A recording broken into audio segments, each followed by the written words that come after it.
Nah, ini kita mengenal. Sekarang kita lihat dulu, ya. Ibu-ibu, bapak-bapak punya ruh apa enggak? Ibu punya ruh enggak? Pernah bikin? Enggak? Enggak bikin. Pernah beli?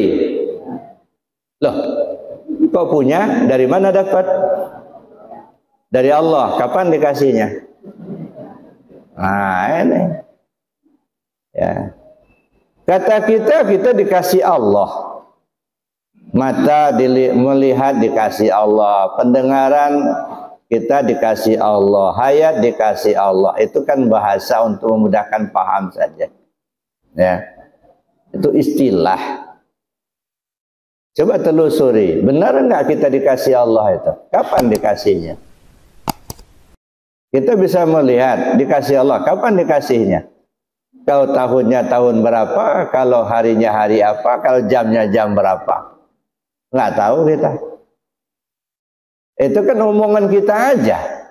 Kita dikasih Allah penghidupan, dikasih Allah penglihatan. Bahasa syariat boleh-boleh saja, tapi coba bahasa hakikat. Enggak dikasih, enggak dibagi-bagi, enggak.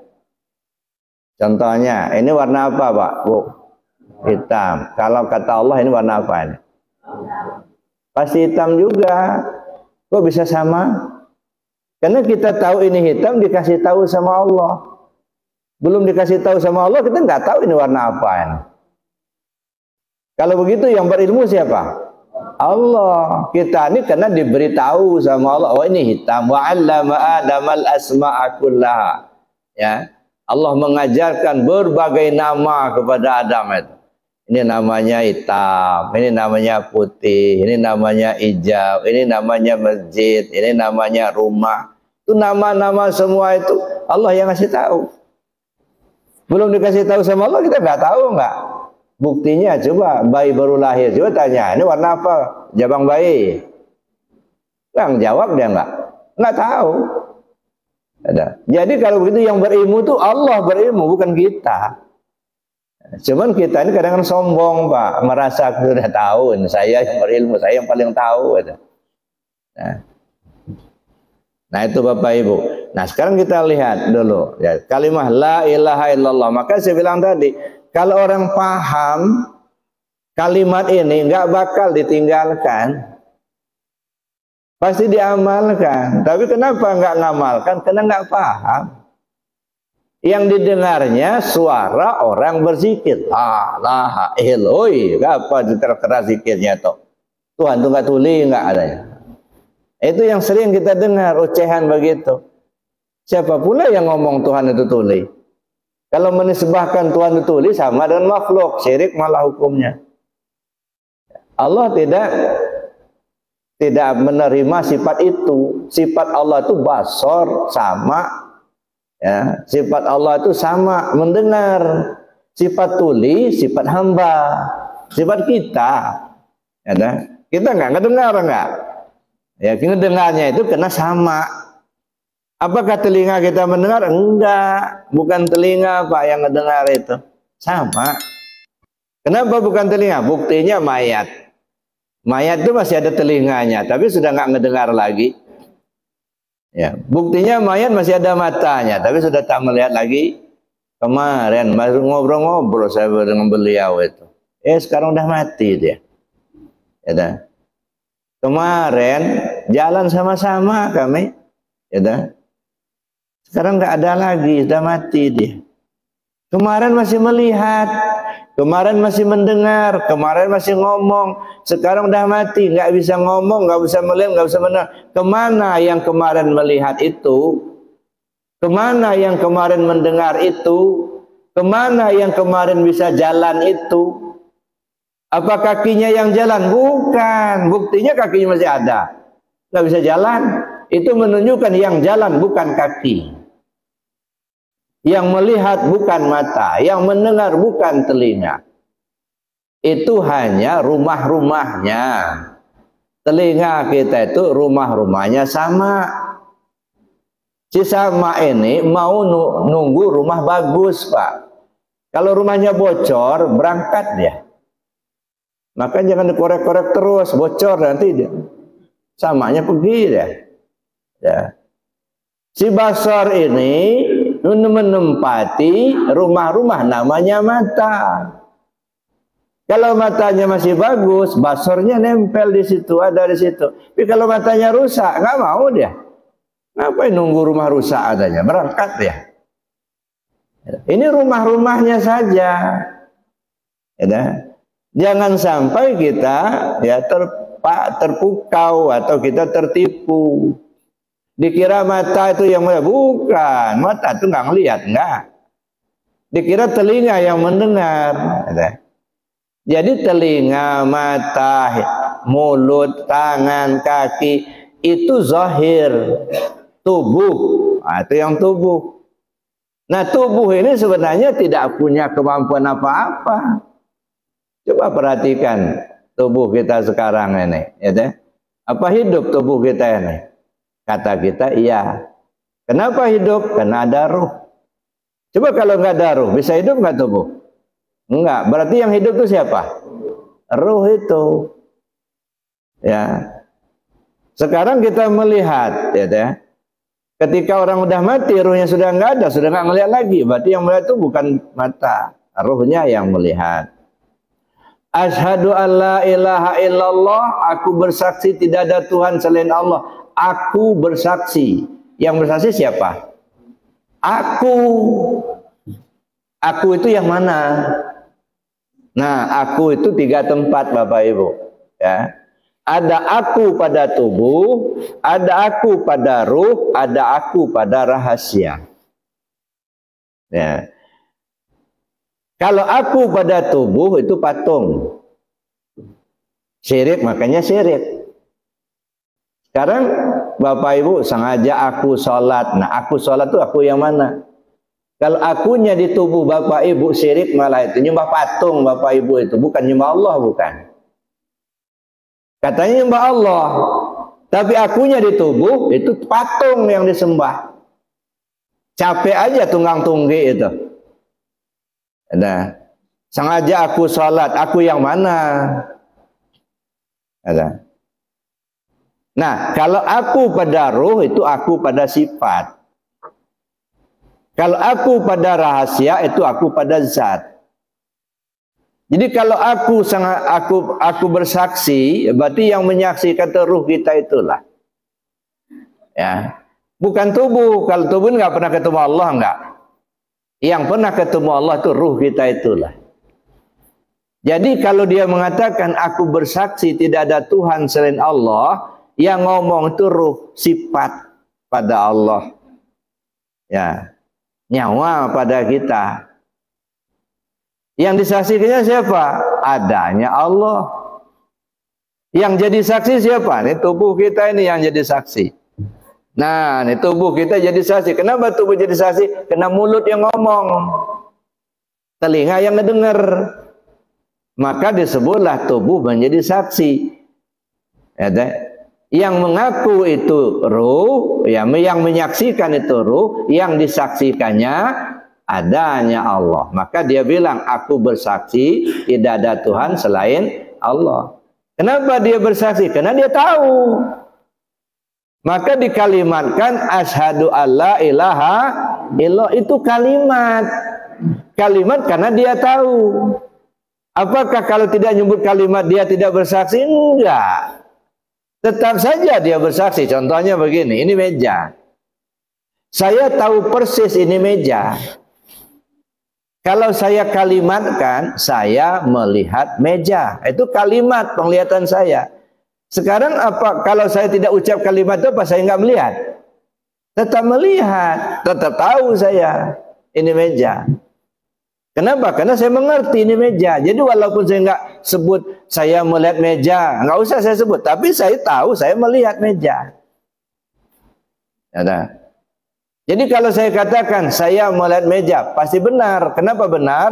Karena memang saya melihat dan saya mengerti ini meja. Tapi kalau orang buta, Pak, nggak ngelihat sama sekali dia, lalu dia ngomong, saya melihat meja katanya. Kira-kira benar apa salah? Salah, karena dia nggak ngelihat. Saya bersaksi tidak ada Tuhan selain Allah. Tapi nggak ngerti Allah. Kira-kira benar apa salah? Ngomong aja tapi nggak paham. Burung beo itu. Ada. Asyhadu an la ilaha illallah, asyhadu anna Muhammadur Rasulullah. Kalimatnya tahu, ngomong. Tapi ngerti nggak tentang Allah itu? Paham nggak tentang Allah itu? Paham nggak dengan Muhammad? Tahu dengan Muhammad? Nggak tahu. Sama dengan levelnya bio, Pak. Burung bio. Cuma ngomong tapi nggak paham. Tapi kalau yang sudah paham, walaupun dia tidak mengucap asyhadu alla ilaha illallah, tetap dia menyaksikan Allah dimanapun dia berada. Fainama tuwallu fasama wajhullah. Tak usah diucap kalimat itu asyhadu alla ilaha illallah, asyhadu anna Muhammadar Rasulullah. Setiap dia memandang, dia menyaksikan adanya Allah. Kenapa? Dia paham. Nah, paham itulah yang kita kejar dalam kajian itu, Pak. Ya, dah. Supaya jangan terpaku dengan kalimat. Itu kalimat itu kan membimbing kita untuk bisa mengerti. Gitu ya. Tapi kalau kita nggak mengerti, walaupun hafal kalimatnya, ya tadi nggak ada beda sama makom bio, gitu. Nah itu Bapak Ibu. Jadi artinya kita mengenal diri itu, mengenal Allah itu, kenali diri kita dulu. Man arafa nafsahu faqad arafa rabbahu. Siapa orang kenal dirinya, kenal dia kepada Tuhannya. Wa man arafa rabbahu fasada jasaduhu. Siapa orang yang sudah mengenal Tuhannya, lebur tubuhnya, binasa tubuhnya, enggak ada lagi tubuh dia. Enggak ada lagi yang kita yang kuasa, enggak kita yang melihat, kita enggak ada. Allah yang melihat. Nah makanya wa anfiqu mimma razaqnakum min qabli an ya'tiya ahadakumul maut. Infakkan apa yang Allah berikan kepadamu sebelum kematianmu datang. Sebab kita ini kadang-kadang kalau sudah bicara infak, nah duit ya, harta, bukan apa yang Allah berikan padamu. Ini enggak bicara harta duit aja, enggak. Wa anfiqu mimma razaqnakum. Infakkan, serahkan, berikan apa yang Allah berikan padamu. Apa yang Allah berikan pada kita banyak sekali. Yang di diri kita, kita diberi Allah hayat, kita diberi Allah sama, kita diberi Allah basar, qadrat, iradat, itu pemberian semua. Ini istilah kita dikasih oleh Allah. Sekarang infakkan, berikan. Kepada siapa diberikan? Kepada yang berhak menerima. Siapa yang berhak menerima? Yang punya. Siapa yang punya? Allah yang punya. Maka serahkan lagi sama Allah. Hayat punya Allah, sama punya Allah, basar punya Allah. Kalau sudah kita serahkan, kita nggak punya lagi. Kalau masih punya, tanda belum diserahkan. Saya pinjam duit, misalnya Pak Sarul, Pak Nasrul, pamannya 1 juta, saya pinjam duit. Nih dikasih, ada di tangan saya nih. Nah pada satu saat saya kembalikan, nih Pak, duitnya yang saya pinjam kemarin, diambil sama dia. Kira-kira masih ada di tangan saya nggak? Nggak ada lagi. Kenapa? Karena saya sudah serahkan. Nah begitu juga kita sudah serahkan hayat punya Allah. Kira-kira masih punya nggak kita? Nggak punya lagi. Ya, basar punya Allah, serahkan sama Allah. Masih punya juga? Nggak lagi. Nah kalau masih punya, artinya belum diserahkan. Inilah salah satu tujuan sholat. As-sholah mi'rajul mu'minin. Sholat itu mi'rajnya si al-mu'min. Si al-mu'min itu siapa? Ruh kita. Naiknya ruh kita. Kemana naiknya? Yang namanya naik tentu ke atas. Dari bawah ke atas. Kalau sudah naik, berarti sudah di atas. Kalau sudah di atas, berarti sudah nggak di bawah lagi. Kalau masih di bawah, tanda belum di atas. Kalau belum di atas, tanda belum naik. Gitu. Siapa yang di atas, siapa yang di bawah? Yang di bawah mudas, yang di atas qadim. Allahu Akbar, naik. Makanya ada ihram, mi'raj, munajat dan tubaddil. Begitu kita sudah naik ke atas, hilang modas yang ada qadim. Makanya kata orang tahu, kalau bapak ibu merasa bapak yang sholat enggak sah sholat itu enggak. Ya. Artinya enggak sah itu enggak nyampai kepada tujuan. Tujuannya mi'raj, tapi masih merasa kita belum mi'raj. Bukan enggak sah dalam fikih. Kalau enggak sah dalam fikih kan terpenuhi syarat dan rukun. Enggak sah dalam tasawuf, enggak menyampai sama tujuan. Tujuannya sholat mi'raj, naik. Tapi masih merasa kita juga yang sholat belum naik. Kalau belum naik, itu berarti masih di bawah terus. Gitu. Nah, jadi Bapak Ibu yang saya hormati, kalau kita sudah mengenal diri, kenallah kita kepada Allah. Kalau kita sudah kenal kepada Allah, maka hancur lebur diri kita ini. Nggak ada lagi. Gitu. Karena kita sudah kenal Allah itu yang kuasa, kita yang lemah.